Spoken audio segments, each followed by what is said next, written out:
it's the ball hog gloves. You know what time? Like you see that, it's Karan Godwin with the ball hog gloves. Like if you don't know that dude, like then you're not really tapped in. You're not telling the truth. Check out the ball hog gloves, bump pads, shooting aids, cones, and more at ballhoggloves.com. He gave me these gloves, ball handling gloves.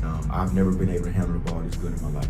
Josh Giddey was the lone force keeping the Chicago Bulls afloat in a 113-103 loss to the Brooklyn Nets, delivering one of his most complete performances of the season. 28 points on 10 for 14 shooting, 8 for 11 at the line, 11 rebounds, 11 assists, and 36 minutes of non-stop creation. It was his 5th triple-double of the year, and on a night where Chicago's offense repeatedly stalled, he became the only consistent source of structure, pace, and advantage creation the Bulls had. From the opening minutes, Giddey was thrust into a role far larger than intended. With 7 players out, including Noah Essengi, now lost for the season, Chicago leaned entirely on his ability to bend the defense. He controlled every tempo shift, pushed in transition, and generated nearly every quality look the Bulls produced.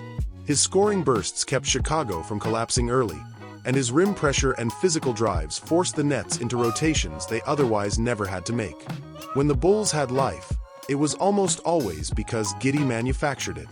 But even with his triple-double, the gaps elsewhere were overwhelming. Chicago shot 42%, turned the ball over 16 times, and repeatedly failed to convert stops into rhythm. Nikola Vucevic added 16 points and 11 rebounds, and Ayo Dosunmu chipped in 16. Yet neither could sustain the offensive flow Giddey created. Too many possessions devolved into standing, watching, or late clock improvisation. A stark contrast from the 6-1 start built on movement and decisiveness. Giddey kept punching, kept orchestrating, kept dragging the Bulls within striking distance, but every time they cut the deficit to 6 or 8, Brooklyn immediately answered.